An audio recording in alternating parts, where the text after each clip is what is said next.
magkaiba na tao. Ibang tao si BBM, ibang tao si Amy Marcos. Okay naman, pwede ka na umalis. Wait lang, sandali. Iboto niyo ba si Amy Marcos? Okay naman, pwede ka na lumipat sa QC. Good na dito. Palakpakan po namin Vice President Sara Duterte!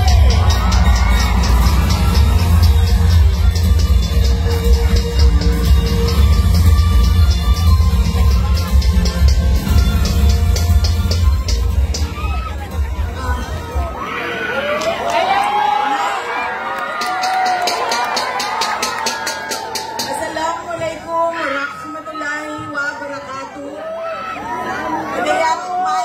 Gabi, kaninyong tanan. Magandang gabi sa inyong lahat. Sa'y kasabot, Bibi.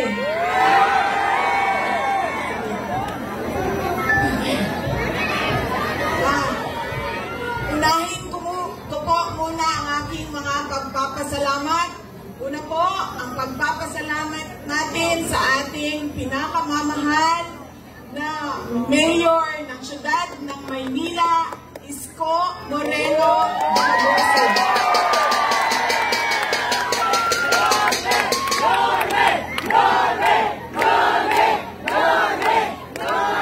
Magpapasalamat po ako sa kanya dahil ipinahiram niya po ang inyong entablado at ang inyong mikropono para po sa mga senador ng Duterte. Maraming salamat.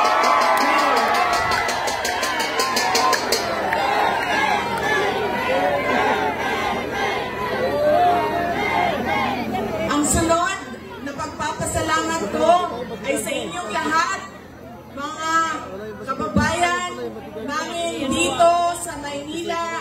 Maraming salamat sa oras ninyo at sa pagkakataon na ibinigay ninyo sa akin at sa amin ngayong gabi na ito. Maraming salamat. I love you! Madami sa inyo ang hindi pa, wala pa na nihapon. Hindi pa na naghapunan. Marami sa inyo ang hindi pa naghapunan, hindi pa nakaluto, at kanina pa dito, mainit, pero nandito kayo para sa amin at para sa bayan. Maraming salamat sa inyong lahat. Ang susunod ko po pagpapasalamat, mahal ko kayo, ma'am. Gawin din natin patuloy ang ating mahal na inang bayan, ang Pilipinas. I love you too. Sisterly love na ito, sis. Mahal ko kayo. Kaya ako nandito. Ang susunod po na pagpapasalamat ay mula po sa pamilya namin. Papasalamat po kami sa pagmamahal at suporta na ipinapakita nyo kay dating Pangulong Rodrigo Duterte. Maraming salamat po.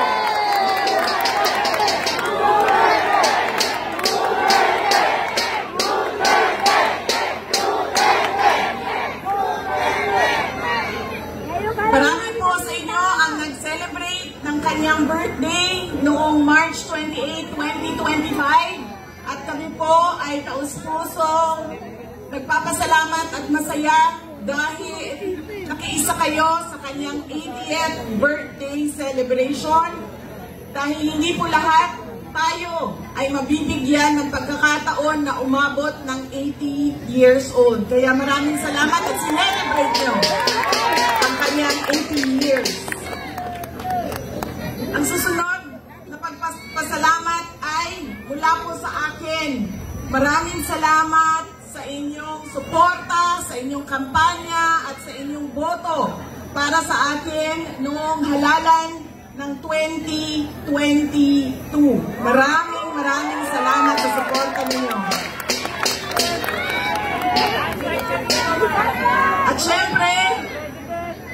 Ang aking pagpapasalamat pa rin sa patuloy ninyo na pagtitiwala sa akin at sa aking mga kasamahan at sa aming opisina, ang tanggapan ng pangalawang Pangulo ng Pilipinas. Maraming salamat.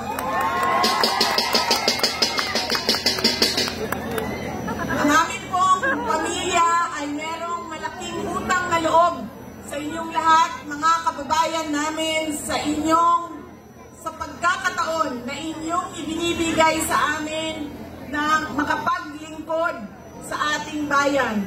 Dako kayo ang amo ang utang nga kabubuton kaninyong tanan mga kaigsuunan namo. Sa higayon nga gihatag ninyo kanamo nga makaserbisyo sa atuang nasod. Daghan kayong salamat.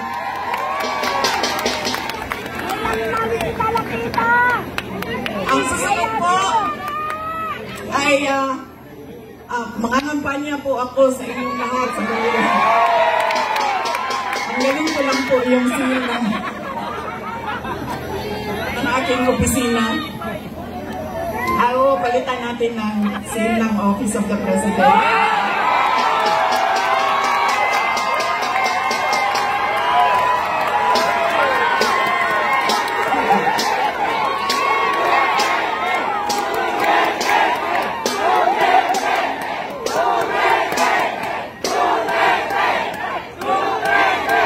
Tinanggal ko lang kasi iba kasi yung opisina, iba din yung pangangampanya. Pero kung sa Pangulo lang, pumili na lang kayo. Si Isko Moreno o si Sara Duterte, wala kami problema.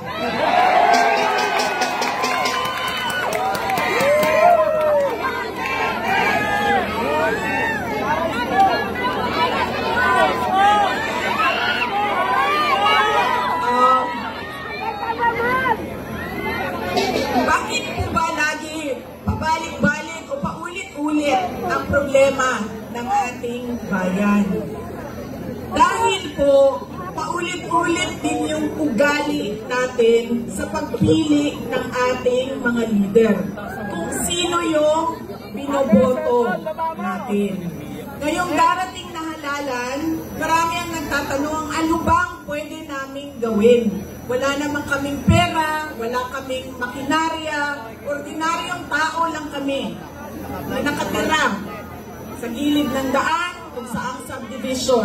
Pero gusto namin na merong makitang pagbabago sa nangyayari at para sa ating bayan. Una po, ang ugali natin sa pagpili ng ating mga kandidato ay kung sino yung naaalala natin. Sino yung magaling kumanta, sino yung magaling sumayaw, sino yung magaling magpatawa. Yan ang lagi nating naaalala kapag tayo ay boboto na. Hindi na natin tinatanong, ano ba ang pangako niya noon na siya ay tumatakbo? Tinupad ba niya ang pangako niya?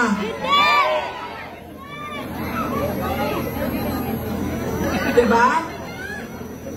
Dapat tinatanong natin ang sarili natin, ano bang nagawa ng tao na ito? Nangako siya, sorry ma'am,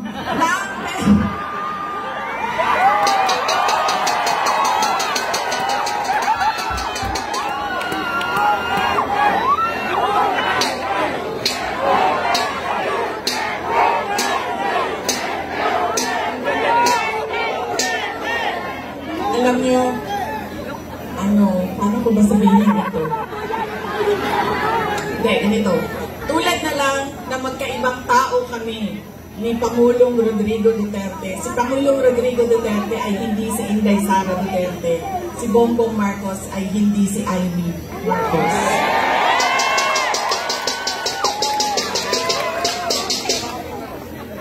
Ito, hindi na ako nagpaalam sa'yo. Sasabihin ko na, sige mo niyo.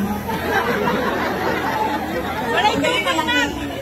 Okay lang sa'yo. Walay tukod. Wala siyang matuwa. Walay tukod ng uwan. Ganyan na lang.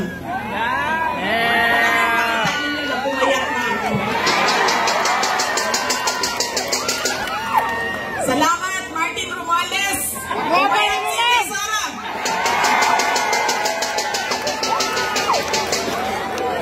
Uy, nadyan lang ba?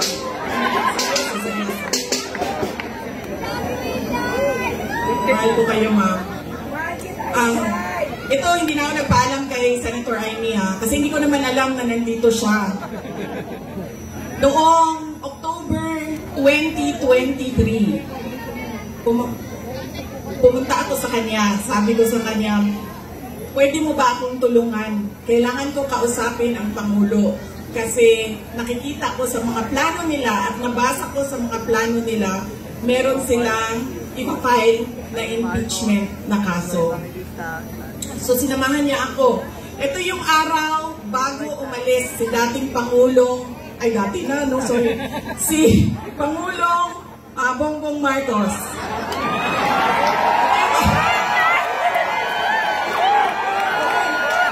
Hindi ko sinadya yun.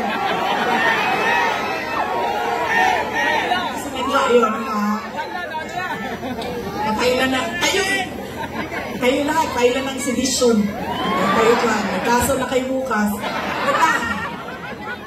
So, ito yung araw na paalis siya, papuntang Amerika.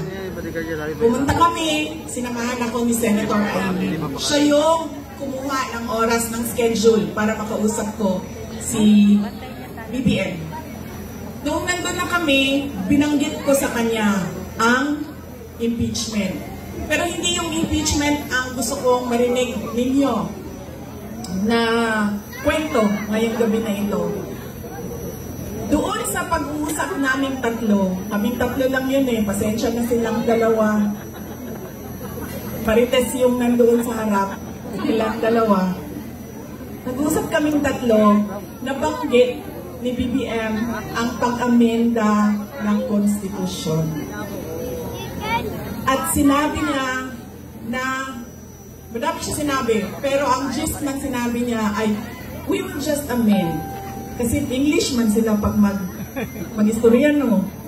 So ako dito, kuya nga, in English, we will just amend the economic provisions of the Constitution. Nakikinig ko at nakita ko talaga na sumagot si Senator Amy. Sabi niya, that is a dangerous thing. Sabi niya, if you open the Constitution to amendments, you do not just open it to economic provisions. You open it for all amendments of the Constitution. At nagsagutan na silang dalawa sa harap ko dahil sa ating Constitution. Kaya yan ang pruweba ko at proof ko sa inyo na magkaiba na tao. Ibang tao si BBM, ibang tao si Amy Marcos. Okay naman, pwede ka na umalis. Wait lang, sadali. Iboto niyo ba si Amy Marcos? Okay naman, pwede ka na lumipat sa QC. Good na nito.